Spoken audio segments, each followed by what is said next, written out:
Welcome to my channel online tutorial by Vaishali. आज मैं एक नई वीडियो लेकर आई हूँ जो है गेम थ्योरी के ऊपर, और ये भी एक रिक्वेस्टेड वीडियो है। एक्चुअली मैंने प्लान किया है कि गेम थ्योरी जो चैप्टर आप लोग स्टडी करते हैं ऑपरेशन रिसर्च में, इसमें अराउंड 8 मेथड्स है जो हम लोग स्टडी करते हैं, जिनको अप्लाई करते हैं वैल्यू ऑफ द गेम या ऑप्टिमल स्ट्रेटेजी को ऑब्टेन करने की दिए गए गेम की, जो भी हमें गेम दिया गया हो उसकी वैल्यू ऑफ द गेम या ऑप्टिमल स्ट्रेटेजी को फाइंड करने के लिए स्टूडेंट। तो मैंने सोचा कि एक वीडियो ऐसी बनाई जाए दैट मींस कि उसकी पूरी कंक्लूजन या समरी मैं आपको समझाऊं कि एक्चुअली ये गेम थ्योरी है क्या, ये गेम है क्या, क्योंकि गेम थ्योरी एक बहुत ही कॉमन टॉपिक है और हर एक स्टूडेंट इसको बीएससी का हो, चाहे एमएससी में हो, चाहे बीटेक में हो, आप लोग स्टडी करते ही हैं। तो पहले आपको ये विजुअलाइज करना होगा कि गेम थ्योरी एक्चुअली है क्या और हम लोग इसको स्टडी क्यों करते हैं, इसमें कौन कौन से मैथड्स आते हैं, उन मैथड्स का क्या रोल है और कैसे कैसे वो मैथड्स चेंज करते हैं या यूज करते हैं डिफरेंट मैट्रिक्स की डायमेंशंस पे। ठीक है, तो वही सब पहले मैं आपको आज समझाती हूँ। उसके बाद जो आने वाली वीडियोस होंगी उनमें हम लोग डिफरेंट मेथड्स पे बेस्ड क्वेश्चंस करेंगे ताकि गेम थ्योरी आपके लिए बहुत आसान सा चैप्टर हो जाए। ठीक है, तो गेम थ्योरी की अगर आपने बिल्कुल भी थ्योरी ना समझी हो, उसके थ्योरी कहने का मतलब जो टर्म्स हम गेम थ्योरी में यूज करते हैं, अगर वो आपको बिल्कुल भी नहीं आते तो पार्ट ए और पार्ट बी की जो 2 वीडियोस मैं ऑलरेडी पोस्ट कर चुकी हूँ, उनका लिंक आपको डिस्क्रिप्शन बॉक्स में मिल जाएगा। आप एक बार उन वीडियोस को देखें और फिर चैप्टर्स एक बार स्टडी करें। ठीक है, अब थर्ड वाली जो वीडियो मैं लेकर आई हूँ तो इसमें हम ये समझेंगे कि मेथड्स कैसे कैसे अप्लाई किए जाते हैं अगर हमें गेम थ्योरी का क्वेश्चन दिया गया हो। ठीक है, तो सबसे पहले आपको ये पता होना चाहिए कि जब भी हम गेम से रिलेटेड, जब जनरल लाइफ में भी हम गेम से रिलेटेड बात करते हैं तो हमारे पास प्लेयर्स होते हैं। 2 प्लेयर अगर मैं लूं एग्जांपल के तौर पे, तो एक प्लेयर ए हो गया, एक प्लेयर बी हो गया। ठीक है, तो प्लेयर ए हो गया, एक हो गया प्लेयर बी। अब दोनों प्लेयर्स जो है किसी किसी तरीके से अपनी अपनी स्ट्रेटेजीज अप्लाई कर रहे हैं उस किसी एक एक्स गेम को जीतने के लिए। ठीक है, प्लेयर ए की अपनी स्ट्रेटेजीज है, प्लेयर बी की अपनी स्ट्रेटेजीज है, जो हमारी कहलाते हैं टर्म ऑप्टिमल स्ट्रेटेजी, कि दोनों में से किसकी स्ट्रेटेजी सबसे अच्छी है ताकि वो बंदा विनर हो जाए गेम में। ठीक है ना, जीत जाए गेम में, तो वो टर्म होता है ऑप्टिमल स्ट्रेटेजी। अब नेक्स्ट टर्म इसमें होता है कि प्लेयर ए की जो स्ट्रेटेजीज थी, प्लेयर बी की जो स्ट्रेटेजीज थी, उनके जो आउटकम्स थे और उनसे जो मिलने वाले उनको कॉस्ट थी, जो वैल्यू उन्हें मिली, प्लेयर ए कुछ जीता या प्लेयर बी कुछ जीता, तो वो हम रिप्रेजेंट करते हैं गेम थ्योरी के चैप्टर में in the form of matrix. किसके फॉर्म में करते हैं? मैट्रिक्स के फॉर्म में, क्योंकि हम मैथ्स पढ़ रहे हैं तो मैट्रिक्स बहुत आसानी से हमें समझ में आती है।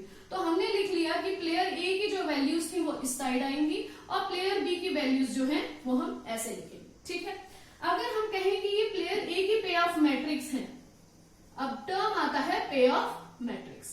पे ऑफ मैट्रिक्स का मतलब कि प्लेयर ए ने क्या कॉस्ट वैल्यू जीती प्लेयर बी के कंपैरिजन, तो प्लेयर ए की कॉस्ट मैट्रिक्स कहलाएगी।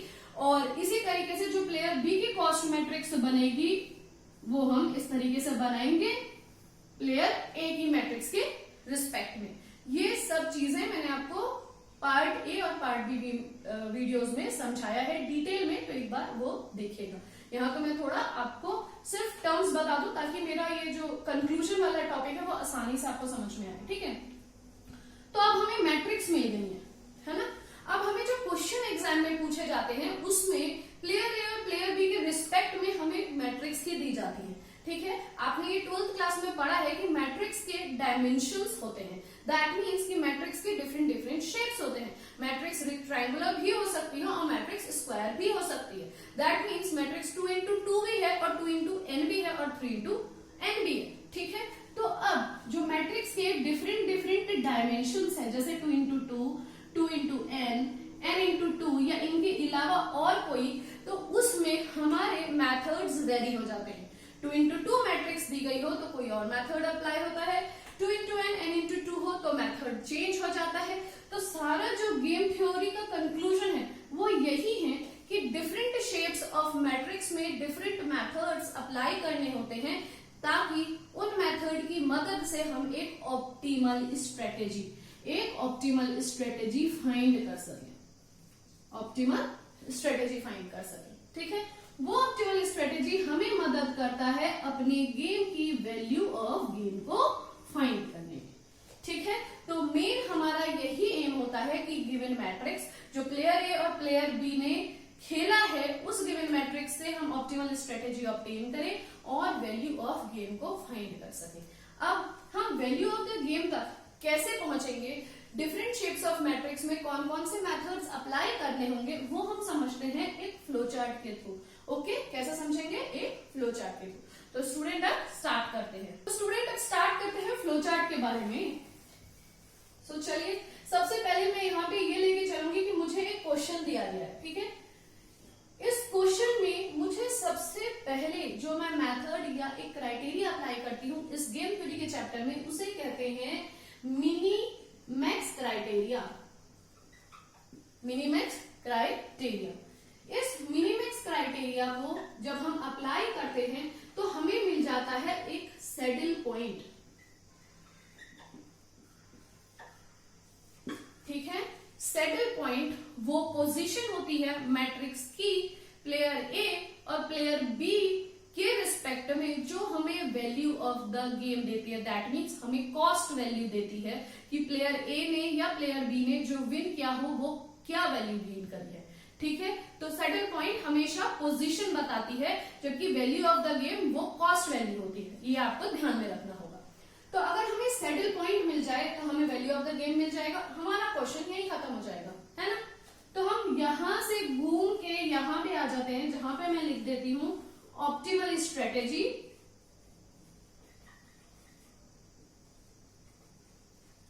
या वैल्यू ऑफ द गेम, ठीक है। हमें वैल्यू ऑफ द गेम मिल गई। स्टूडेंट, जब वैल्यू ऑफ द गेम मिल गई तो स्टोरी यही एंड हो गई। तो दैट मीन्स हमने दो मेथड सीख लिए, मेथड 1 मिनीमैक्स क्राइटेरिया और मेथड 2 अपना सैडल पॉइंट। अगर ऐसा कुछ होता है तो मिनीमैक्स क्राइटेरिया अप्लाई किया, यस, सैडल पॉइंट मिल गया। सैडल पॉइंट मिलने के बाद और हम यहां से घूमे, हमें मिल गया value of the game. In case हमें सैडल पॉइंट नहीं मिलता, गिवन मैट्रिक्स में हमें सैडल पॉइंट नहीं मिलता, तो हमें वैल्यू ऑफ द गेम ही नहीं मिला। अब हम क्या करेंगे, हम अपनी मैट्रिक्स को डिफॉर्म करेंगे। दैट मीन्स उसके शेप को चेंज करेंगे, जिसके लिए मेथड होता है डोमिनेंस रूल। डोमिनेंस रूल एक ट्विस्ट आ गया गेम थ्योरी में कि जो हमारे पास गिवन मैट्रिक्स की उसकी शेप को हम चेंज कर लेते हैं और फिर बाकी मेथड्स अप्लाई करके देखते हैं कि क्या हम value of the game obtain कर पा रहे हैं। तो जो डोमिनेंस रूल है वो हमें मदद करता है मैट्रिक्स को डिफॉर्म करने में, शेप को चेंज करने में। अब हमारी मैट्रिक्स का शेप चेंज हो गया। अब हमने देखा कि क्या जो ऑब्टेन मैट्रिक्स है गेम की वो 2x2 मैट्रिक्स हो गई है। अगर यस, डोमिनेंस रूल से मिलने वाली मैट्रिक्स 2x2 मैट्रिक्स हो गई है, तो जो मेथड हम अप्लाई करेंगे वो कहलाता है अरिथमेटिक मेथड। इसका मतलब जब भी आपको गेम थ्योरी में 2x2 मैट्रिक्स दी गई हो तो आप पहले मिनीमैक्स क्राइटेरिया अप्लाई करेंगे, सैडल पॉइंट अप्लाई करेंगे। अगर आपका आंसर मिल गया तो वेल एंड गुड, नहीं हुआ तो आप डायरेक्टली अरिथमेटिक मेथड में आके उससे सॉल्व करके value of the game and optimal strategy को ऑब्टेन कर सकते हैं, ठीक है। तो ये हमारा हो गया तीसरा मेथड। फाइन। अब हम कहें कि गेम 2x2 तो है ही नहीं, गेम 2x n या n×2 फॉर्म का है, ठीक है। तो अगर value of the game yes 2x2 है तो हम क्या अप्लाई करेंगे, और वैल्यू ऑफ द गेम अगर 2x2 है, गेम हमारा 2x या नो मत लिखिए, ठीक है। अगर हमें 2x n या n×2 फॉर्म मिल रही है तो हम मेथड अप्लाई करेंगे graphical method. Graphical method apply करने के बाद हम मूव करेंगे अरिथमेटिक मेथड में और फिर अरिथमेटिक मेथड की मदद से हम ऑब्टेन करेंगे optimal value of the game या फिर वैल्यू ऑफ द गेम या फिर ऑप्टिमल स्ट्रेटेजी, ठीक है। तो ग्राफिकल मेथड के बाद अरिथमेटिक मेथड और फिर हमें वैल्यू ऑफ द गेम मिल जाएगी और अरिथमेटिक मेथड डायरेक्ट भी हमें वैल्यू ऑफ द गेम या ऑप्टिमल स्ट्रेटेजी दे देगा। तो ये हमारा हो गया फोर्थ मेथड। अगर हमारा जो गेम है वो 2x n या n×2 गेम है, यहाँ यस लिख दीजिएगा और यहाँ पे भी यस लिख दीजिएगा, ठीक है। अब अगर हमारा गेम 2x n और n×2 मैट्रिक्स के फॉर्म का भी नहीं है, डोमिनेंस रूल से जो रिड्यूस हुई मैट्रिक्स वो 2 इंटू एन या एन इंटू टू नहीं है, या फिर जो डायरेक्टली क्वेश्चन में मैट्रिक्स दी गई है वो 2 इंटू एन या एन इंटू टू फॉर्म की नहीं है। तो अब हम अप्लाई क्या करेंगे, अब हमारे पास 3 मेथड्स और बचे होते हैं, जो कि आपका है एल्जेब्रिक मेथड, या फिर एलपीपी, जिसे सिंप्लेक्स मेथड भी कहेंगे एलपीपी को सॉल्व करने के लिए, या फिर ऑडमेंट्स मेथड।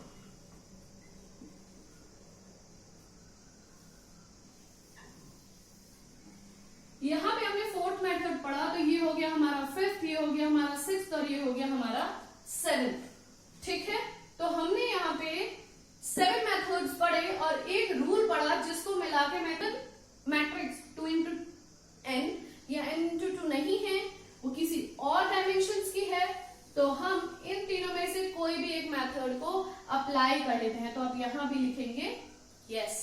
जब इन तीनों को अप्लाई करते हैं तो हमें ऑप्टिमल स्ट्रेटेजी और value of the game obtain हो जाती है। ओके, तो कहने का मतलब है हम इस पूरे गेम थ्योरी में 8 मेथड्स या 8 टेक्निक स्टडी करते हैं और उन टेक्निक से कोशिश करते हैं कि वैल्यू ऑफ द गेम या ऑप्टिमल स्ट्रेटेजी को। आशा करती हूँ कि आपको गेम थ्योरी का चैप्टर काफी कुछ समझ में आ गया होगा।